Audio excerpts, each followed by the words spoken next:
Okay, folks, as I promised before, I will show you how I make my animal feeds.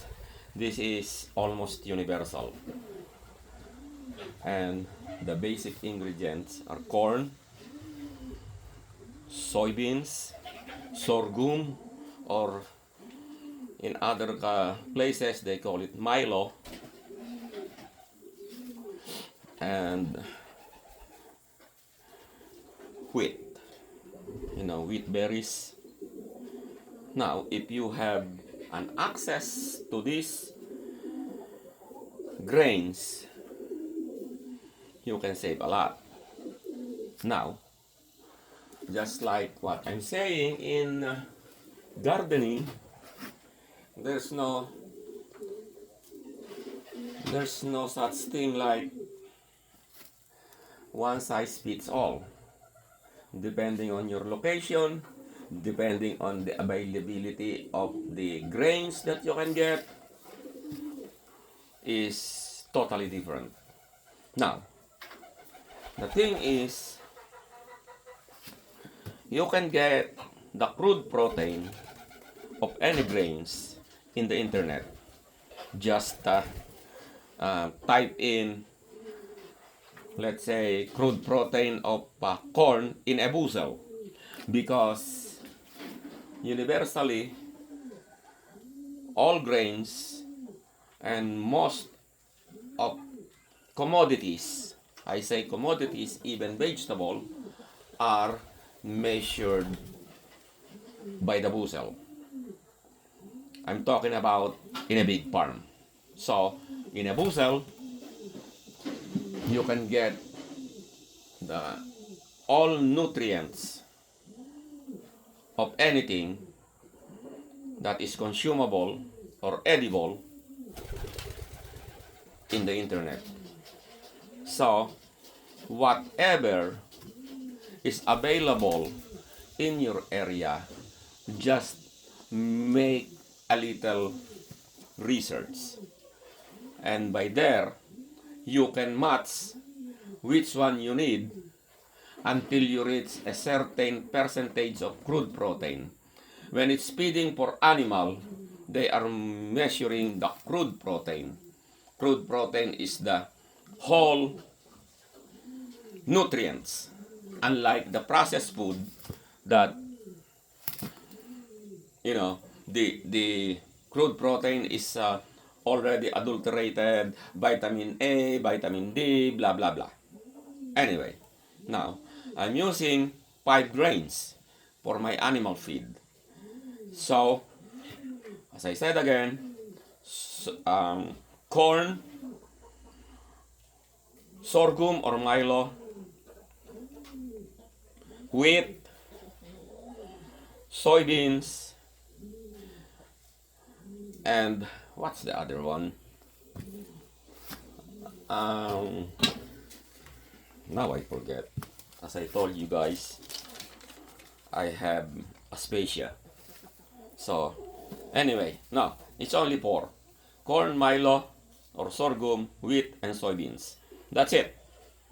And the way I'm measuring it, that I will show you, is 16% crude protein, which is some manufacturer, to make them lower in price, they don't give you 16%, averaging from 8% to 12%. Now, I want to maintain the quality of the crude protein that I'm giving to my animal, which is 16%. So here it is. I'm going to show you the measurement for now. Now, see, my scale is right now, it's 0. See, it's 0 right there. Now I have to put this pail, which is 2 pounds 0.47 or 2.47 pounds. Now I have to zero it again. to make the net weight of whatever grain I'm going to measure. First grain that I'm going to measure is the corn, which that is the most that I'm making or adding in this feed recipe.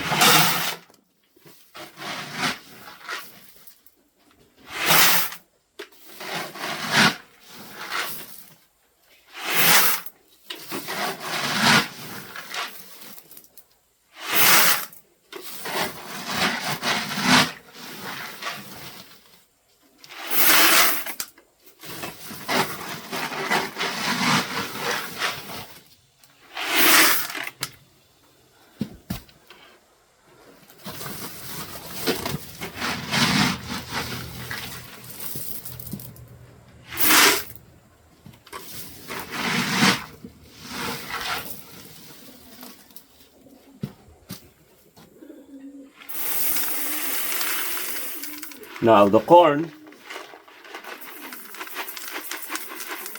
should be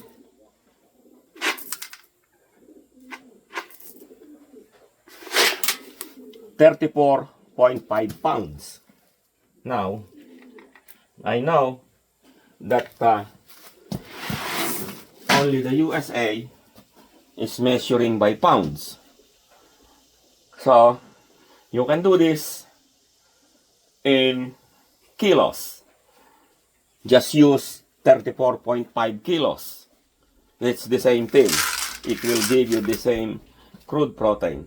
Now, this one is 1 batch, but I have to add more or other grains. So I have to put this in my mixing bin right there in the front. So right now I'm going to put this in this mixing bin.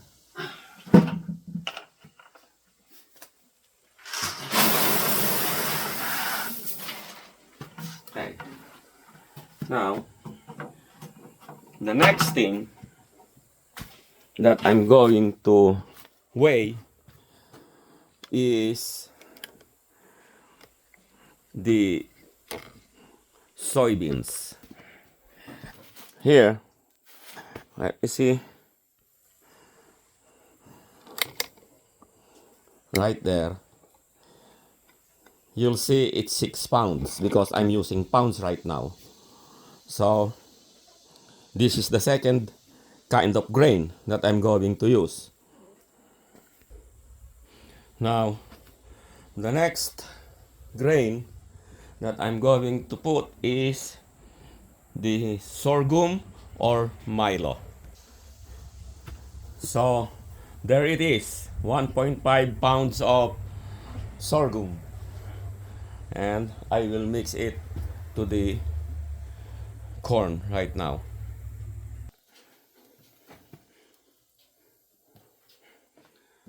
Now I have to mix it with the first 2 grains.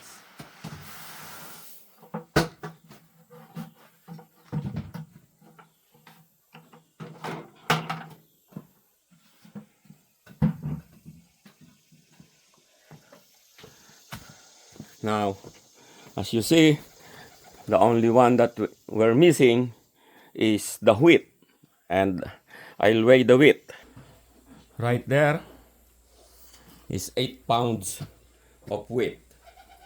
So I also need to mix it now.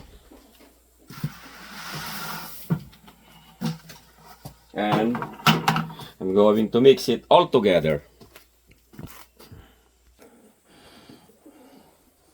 So I already made it. It's right there.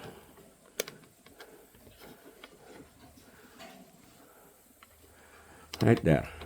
And every time I pee them, is right there. 5 pounds twice a day. So the feeds that I just made today is only good for 5 days, because in a day they are eating 10 pounds. So at 50 pounds, 10 pounds a day is only 5 days. So by the way, I'm already finishing up here, and as you see, it's right there,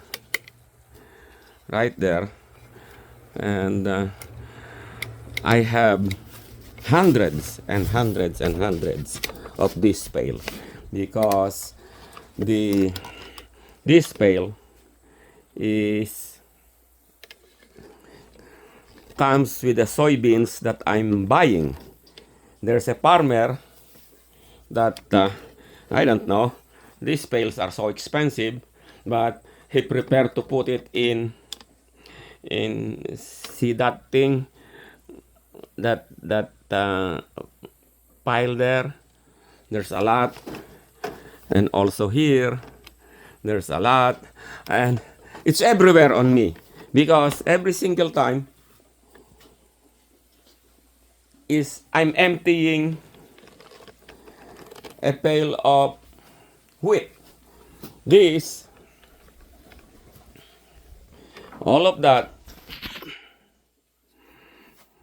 those are wheat. I'm sorry, I keep on saying wheat. Freaking Aspasia.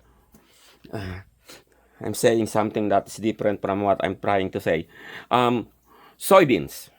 They are soybeans. And I still have, like in my other barn, I still have like 50 or 60 buckets like this.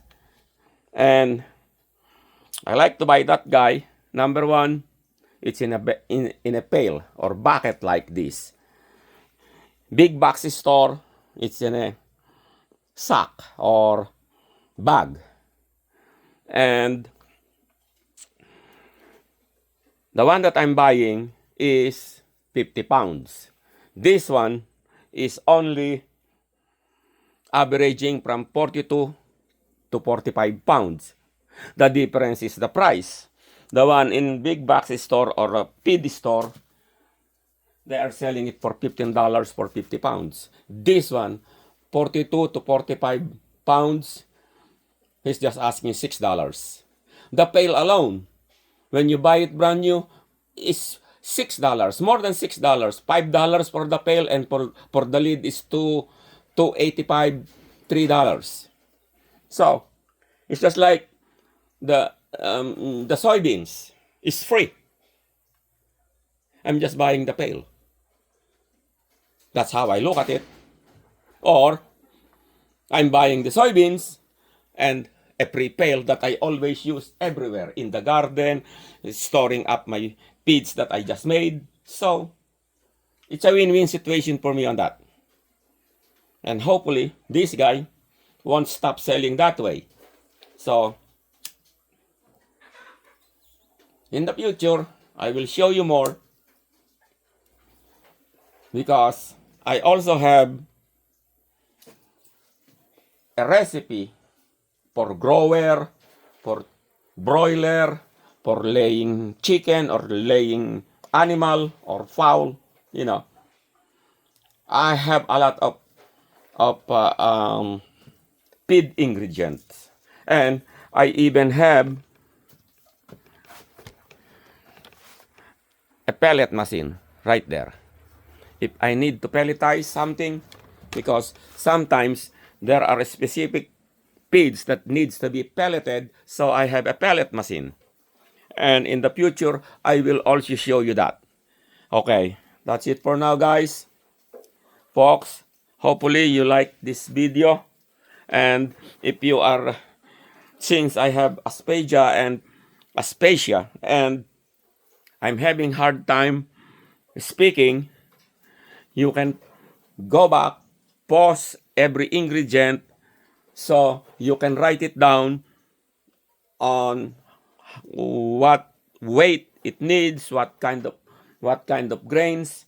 So I hope it teach you something, or you'll get something in this video, and I'll see you next time, guys. Thank you very much.